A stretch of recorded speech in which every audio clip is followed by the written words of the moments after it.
Hello दोस्तों, स्वागत है आपका अड्डा 24/7 पे। और एक बहुत ही बढ़िया जॉब आप लोगों के लिए आ चुकी है। जैसा कि आपको पता है कि बार की साइंटिस्ट की पोस्ट तो आई गई है, पर गवर्नमेंट ऑफ इंडिया ने अभी नेशनल इंफॉर्मेटिक्स सेंटर ने आप लोगों के लिए निकाली है साइंटिस्ट की पोस्ट, यानी कि अब आपके पास बहुत बढ़िया एक जॉब आ रखी है जिसको आप भर सकते हैं। तो एक पूरा एडवर्टाइजमेंट देखेंगे भाई, क्या क्या है इस रिक्रूटमेंट में, क्या क्या पढ़ना है, सब कुछ डिस्कस करेंगे। तो बने रहिएगा सेशन में। पर उससे पहले मैं बता देता हूं ये रिक्रूटमेंट किस किस के लिए है। तो साइंटिफिक एंड टेक्निकल पोस्ट है। तो साइंटिफिक टेक्निकल पोस्ट के लिए किसने निकाली है सर? ये तो ये निकाली है बेटा नीलेट ने, national institute of technology electronics and information technology ने। इनको चाहिए कुछ पोस्ट, कुछ साइंटिस्ट और टेक्निकल असिस्टेंट। तो देखते हैं कि भाई कितनी कितनी जॉब यहां पे आ रखी हैं। तो सबसे पहले अगर मैं बात करूंगा कि साइंटिस्ट बी, सबसे पहला डेजिग्नेशन अगर मैं देखूं तो कौन सा है, साइंटिस्ट बी की पोस्ट आई हुई है। कितनी पोस्ट आई है तो आपको दिख रहा होगा कि भाई 71, टोटल 71 पोस्ट आ रखी हैं। 71 पोस्ट में से आपके जो अनरिजर्व वालों के लिए है वो है 30 पोस्ट।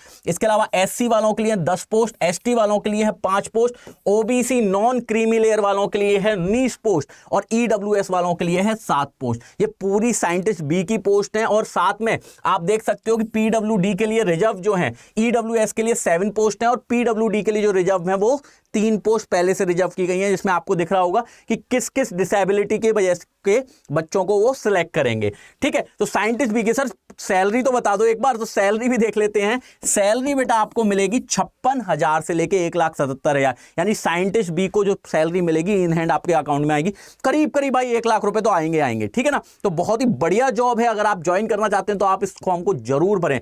दूसरी पोस्ट जो आई है वो आई है साइंटिफिक ऑफिसर की। ये भी गजेटेड पोस्ट है भाई, ग्रुप बी में है पर गजेटेड पोस्ट है। तो यहां पे भी आप देख सकते हो, टोटल पोस्ट बता देता हूं। टोटल पोस्ट आई है 196, 200 पोस्ट का करीब करीब। बहुत कम ऐसा होता है भाई 200 पोस्ट एक ही बार में आ जाए। जिसमें अनरिजर्व वालों के लिए 81 पोस्ट है, 81। एससी वालों के लिए 29 पोस्ट हैं। एसटी वालों के लिए 14 पोस्ट है। ओबीसी के नॉन क्रीमी लेयर वाले बच्चे जो हैं उन लोगों के लिए भी 52 पोस्ट आई हैं और ईडब्ल्यूएस वालों के लिए भी 20 पोस्ट आई हैं। देख रहे हो। साथ में पीडब्ल्यूडी वालों के लिए भी 8 पोस्ट आई हैं जो फिजिकली डिसेबल्ड हैं। ठीक है, उन लोगों के लिए भी पोस्ट आई है भाई। और तीसरी एक और पोस्ट निकाली है, यानी बहुत पोस्ट हैं इस नोटिफिकेशन में। करीब करीब 600 पोस्ट निकाली गई हैं और ये बहुत कम होता है। तो ध्यान रखिए, इस फॉर्म को जरूर भरना है भाई, जरूर जरूर। ठीक है, तो यहां पे टेक्निकल असिस्टेंट की बात करें तो टेक्निकल असिस्टेंट में क्या पोस्ट है सर? नॉन गजेटेड पोस्ट है, कोई दिक्कत नहीं है भाई। सैलरी तो बढ़िया है, 35,400 से लेके 1,12,000, यानी करीब करीब आपके अकाउंट में 65,000 रुपए, 70,000 रुपए आएंगे ही आएंगे, चाहे आप टेक्निकल असिस्टेंट में ज्वाइन कर लें। तो सर पोस्ट की बात भी कर लेते हैं। टोटल पोस्ट है भाई यहाँ पे 350 के करीब, यानी 331 पोस्ट आपके लिए निकाली गई है। सर 350 के करीब क्यों बोला फिर? क्योंकि बेटा यहां पे नीलेट ने बोल दिया है कि ये कंफर्म पोस्ट नहीं है, ये बढ़ भी सकती हैं, है ना। बढ़ा भी सकते हैं, कम भी कर सकते हैं, पर ऐसा बहुत कम होता है कि कम कर दी जाए।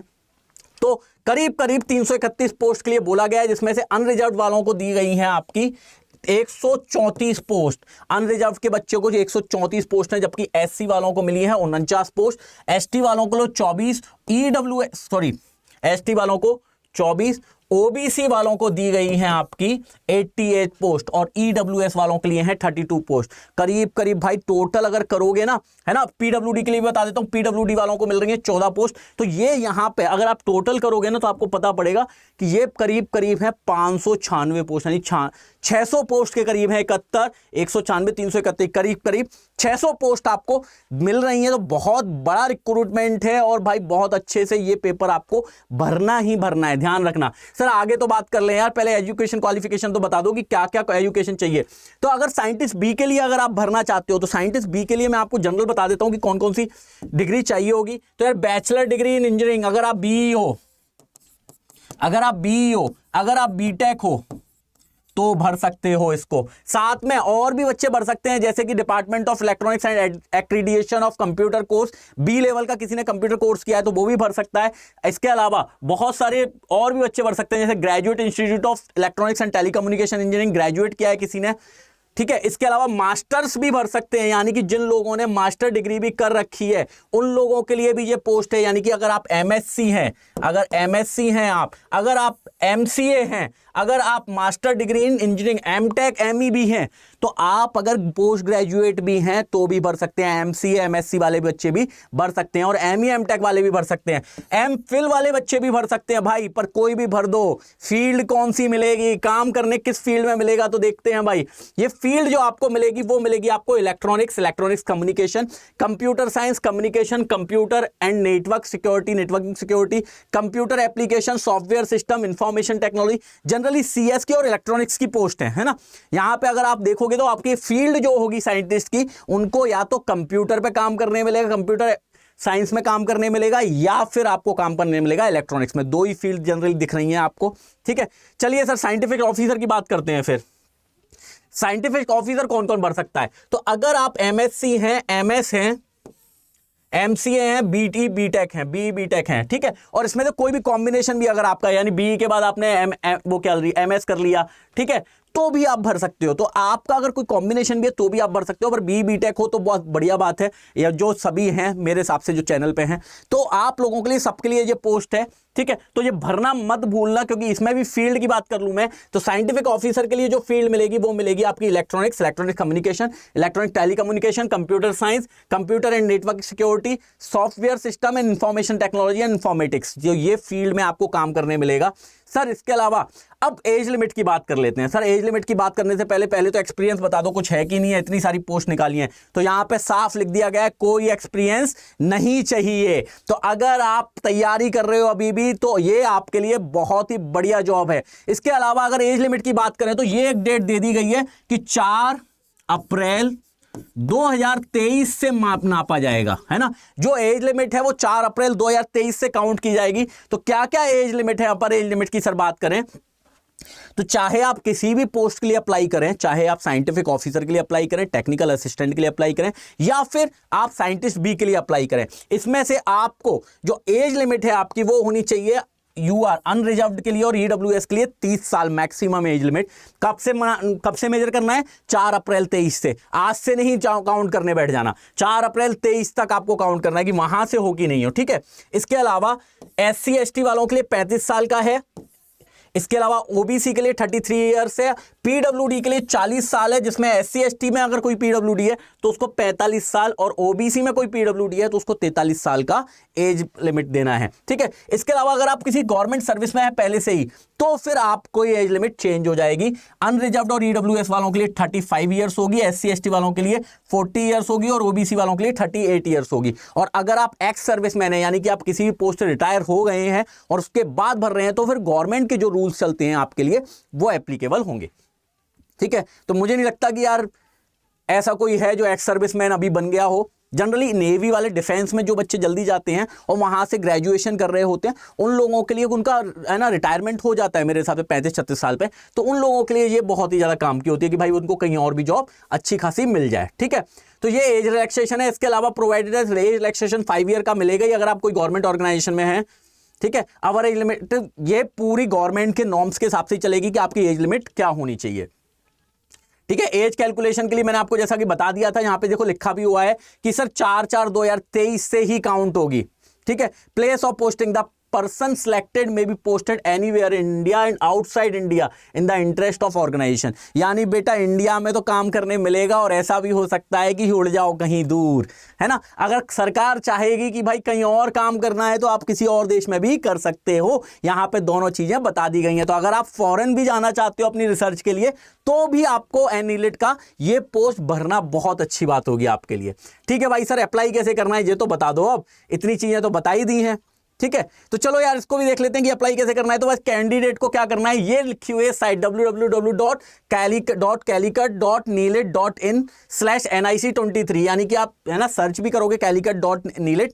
तो भी आपको गूगल से मिल जाएगा। तो यहां पे आपको जाना है। उसके बाद करना क्या है, आपके कुछ स्टेप हैं सीधे। सबसे पहले क्या करना है, रजिस्ट्रेशन कर दो वहां पे जाके ईमेल आईडी से, फिर एप्लीकेशन अपनी पूरी भरो और सबसे लास्ट में आपको भरनी है एप्लीकेशन फीस। सर फीस भी देनी पड़ेगी इसमें? बिल्कुल बेटा फीस देनी पड़ेगी। आजकल कोई बिना फीस के कोई कुछ नहीं होता। तो यहां पे एग्जाम होना है तो गवर्नमेंट को आपके लिए कुछ फंड चाहिए होता है एग्जाम कंडक्ट कराने के लिए, तो वो गवर्नमेंट एग्जाम के पैसे लेती ही है, ठीक है। और क्या क्या है भाई, और क्या क्या देख लेते हैं। तो सीधी बात है, ये क्लोजिंग डेट से पहले तीनों एप्लीकेशन, तीनों स्टेप फुलफिल हो जाने चाहिए, यानी कि फीस भर देनी चाहिए, उससे पहले कुछ भी नहीं होगा माना जाएगा। ठीक है, चलो। Successful complete application received, application submission completed successfully, fees not applicable otherwise application. हाँ, वही लिखा हुआ है, सीधी बात, जब तक फीसें नहीं दोगे तब तक फॉर्म सबमिट नहीं माना जाएगा। तो फीस भर देना क्लोजिंग डेट से पहले। इसके अलावा ये चेकलिस्ट है, यानी कि सर क्या क्या करना है फॉर्म भरने से पहले, यानी कि अगर आप फॉर्म भरने बैठे हो, ठीक है, तो उस समय पे सर मुझे क्या क्या आपका देखना पड़ेगा। तो बेटा कुछ चीजें अपनी कंडीशन फिक्स कर लेना, क्या क्या रखना है।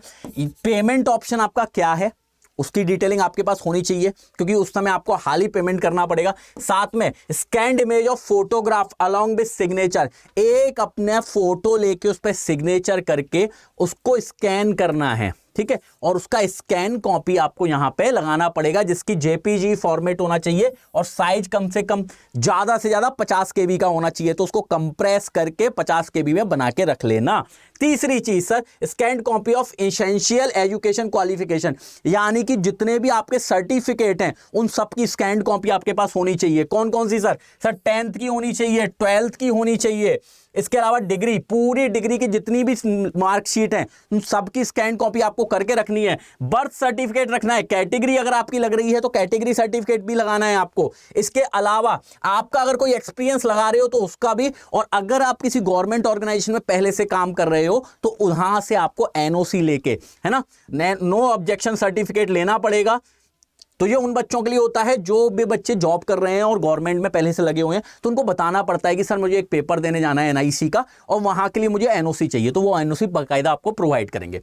ठीक है, इतनी चीजें चाहिए और ये सारी चीजें आपकी पीडीएफ फॉर्मेट में होनी चाहिए, एक सिंगल फाइल में, एक सिंगल फाइल में पीडीएफ फॉर्मेट बनाना है, जिसका साइज जो होगा वो मैक्सिमम 3 MB। तो ये तीन चीजें आपको निकाल के पहले से ही रखनी है, उसके बाद फॉर्म भरना, वरना फिर ये है कि वेट करना पड़ेगा कि भाई ये लाना है वो लाना है। तो ये तीनों चीजें मैं बता देता हूं, 50 KB से अंदर की अपना फोटो और अपना सिग्नेचर दोनों को एक एक स्कैन कॉपी में करके उसको अपलोड करना है। दूसरी चीज आपकी पूरी डिग्री आपको अपलोड करनी है, ठीक है ना, दूसरी आपको पूरी डिग्री अपलोड करनी है ना, फोटोग्राफ करना है और अपनी बैंक डिटेल, ठीक है, जिससे आप पेमेंट करोगे, पेमेंट ऑप्शन आपका पूरी तरह आपके पास होना चाहिए। ये तीन चीज चाहिए। सर एग्जामिनेशन सेंटर कहां कहां भर सकते हैं? तो भाई देख सकते हो कि भाई इतने एग्जामिनेशन सेंटर हैं, 29 जो नीलेट ने डिसाइड किए हैं, 29 एग्जामिनेशन सेंटर किए हैं। अगर आपको इसके पास में आपके नियरेस्ट जो भी एग्जामिनेशन सेंटर हो वो आप भर सकते हो। जनरली आप देख सकते हो अग्रतला, अहमदाबाद, एजवल, बेंगलोर, भोपाल, भुवनेश्वर, चंडीगढ़, चेन्नई, देहरादून, यानी करीब करीब जितनी भी कैपिटल सिटीज हैं स्टेट्स की, वो सभी जगह पेपर होगा, इसके अलावा कहीं नहीं होगा। तो आपको इधर आना पड़ेगा। सर एप्लीकेशन फीस तो बता दो कितनी पैसे भरने हैं? आपने कह तो दी कि पेमेंट तो करना है, तो यार एप्लीकेशन फीस रहेगी बेटा, अगर आप अनरिजर्व्ड हो, ठीक है ना, तो फिर आपको 800 रुपए देने हैं। ये मुझे भी नहीं समझ में आया, पर क्या कर सकते हैं इसके लिए, है ना। अगर आप अनरिजर्व्ड हो तो 800, इसके अलावा सबके लिए बिल्कुल फ्री है। तो फ्री ऑफ कॉस्ट है, तो जल्दी से भर दो। वुमेन कैंडिडेट्स के लिए फ्री है। तो बेटा आप अगर वुमेन कैंडिडेट में हो या फिर SC ST PWD, ये 3-4 जो बच्चे हैं इनको कोई पैसे नहीं देने, आपको केवल अनरिजर्व्ड जो जनरल कैंडिडेट हैं उनको 800 रुपए पे करने हैं। सर लड़की को भी 800 पे करने हैं, अगर वो जनरल में नहीं लिखा हुआ है उसको बिल्कुल पे नहीं करना है, ठीक है। चलो, candidate who are applying for more than 1 post, ठीक है, अगर आप एक से ज्यादा पोस्ट के लिए पे कर रहे हो, एक से ज्यादा पोस्ट के लिए अप्लाई कर रहे हो, तो बेटा हर पोस्ट के लिए अलग अलग 800 रुपए भरने पड़ेंगे, हर पोस्ट के लिए अलग अलग 800 रुपए, ठीक है भाई। तो 3 पोस्ट है तो 2400 रुपए हो गए धुआं। तो बिल्कुल धुआं नहीं हुए हैं, ये बहुत ही अच्छे से भाई नौकरी मिल गई तो ये सारे पैसे जिंदगी भर मिलेंगे, ठीक है। चलो सिलेक्शन प्रोसेस की बात कर लेते हैं सर। तो चाहे सिलेक्शन प्रोसेस क्या है, selection will be done through a written examination and interview for scientist B. Scientist B के लिए अगर पोस्ट के लिए भर रहे हो तो रिटन होगा आपका, और उसके बाद क्या होगा, इंटरव्यू, और इंटरव्यू में निकल गए तो बन गई, बस हो गई, बल्ले बल्ले। साथ में दूसरी बात अगर बात करें, एंड साइंटिफिक ऑफिसर और engineer SB post and only through written exam for the technical assistant, ठीक है। अगर आप साइंटिफिक ऑफिसर और साइंटिस्ट बी के लिए भर रहे हो तो रिटन भी होगा और इंटरव्यू होगा, पर टेक्निकल असिस्टेंट के लिए अगर आप भर रहे हो तो केवल रिटन होगा, और रिटन के बेसिस पे आपकी मेरिट बन जाएगी। जो सबसे टॉप करेगा उसका सिलेक्शन सीधे हो जाएगा, कोई इंटरव्यू नहीं है, ठीक है। सर क्वेश्चन की बात करें तो क्या आएगा, तो क्वेश्चन पेपर आएगा बेटा 120 क्वेश्चन आने हैं एमसीक्यू, ठीक है। 3 घंटे का टाइम होगा, 120 क्वेश्चन में 3 घंटे का आपका टाइम होगा। 3 घंटे में 120 क्वेश्चन करने हैं यार, बहुत सिंपल है ये तो, हो जाएगा। सर कैसे कैसे आएगा, तो 65% जो पेपर आएगा वो आएगा आपका टेक्निकल एरिया से, और 35% पेपर जो आएगा वो आएगा जेनरिक एरिया से, ठीक है। जेनरिक क्या कौन से हैं और टेक्निकल क्या है वो मैं अभी आगे डिस्कस करूंगा, तो सेशन में बने रहना, ठीक है। तो भाई ये है 65 क्वेश्चन आएंगे टेक्निकल से और 35 क्वेश्चन आएंगे नॉन टेक से। तो से कौन कौन से होंगे, सब 1 मार्क्स के होंगे, और नेगेटिव मार्किंग है, देख लेना 1/4 की नेगेटिव मार्किंग है, यानी सही क्वेश्चन पे 1 मार्क्स मिलेगा, 120 नंबर का पेपर है, और गलत पे 0.25% मार्क्स माइनस हो जाएंगे, ठीक है भाई।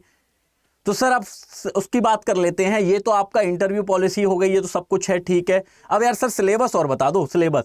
हाँ यार ये नॉर्मलाइजेशन सर फॉर्मूला क्या दिख रहा है, तो मैं बता देता हूं आप लोगों को। जैसे मान के चलो अगर बच्चे बहुत ज्यादा हो गए और एग्जाम सेंटर कम है ना नीलेट के पास, तो वो क्या करेगा, मल्टीपल टाइम में ना पेपर कराएगा, है ना। तो 2 सेक्शन या 3 सेक्शन रखेगा पेपर के। अगर बच्चे ज्यादा हैं और सेंटर कम है, उस टाइम पे नॉर्मलाइजेशन चलेगा, उस टाइम पे नॉर्मलाइजेशन चलेगा, जैसा कि आपने गेट में भी देखा होगा, ठीक है। तो पहले चलता था, अब गेट में आप सिंगल पेपर हो गया है, पर यहां पर यह है कि अगर आपका 1 से ज्यादा पेपर हुआ है तो नॉर्मलाइजेशन चलेगा, और 1 सिंगल पेपर हुआ है तो इसकी कोई नीड नहीं है, ठीक है। तो डिपेंड करेगा आपके कितने बच्चों ने इसको भरा है, इस फॉर्म को, ठीक है। इसके अलावा भाई डॉक्यूमेंट वेरिफिकेशन वगैरह तो ये तो सब नॉर्मल है ही है।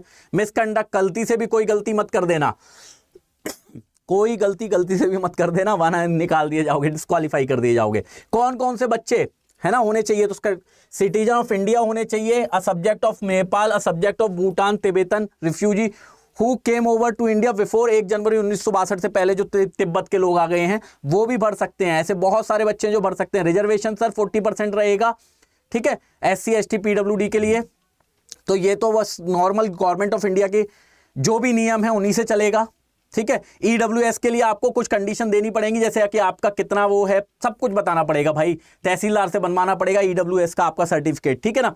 चलो तो ये तो हो गया भाई कट ऑफ एज क्वालिफिकेशन, चलो ये तो बात हो ही गई है, ये तो मैंने आपको बता दिया है। एप्लीकेशन फीस की, एलिजिबिलिटी की। सर यार सिलेबस की बात कर लेते हैं अब जल्दी से, ये तो आपको सब कुछ मालूम ही है, ये डिस्कस कर ही लिया है हम लोगों ने।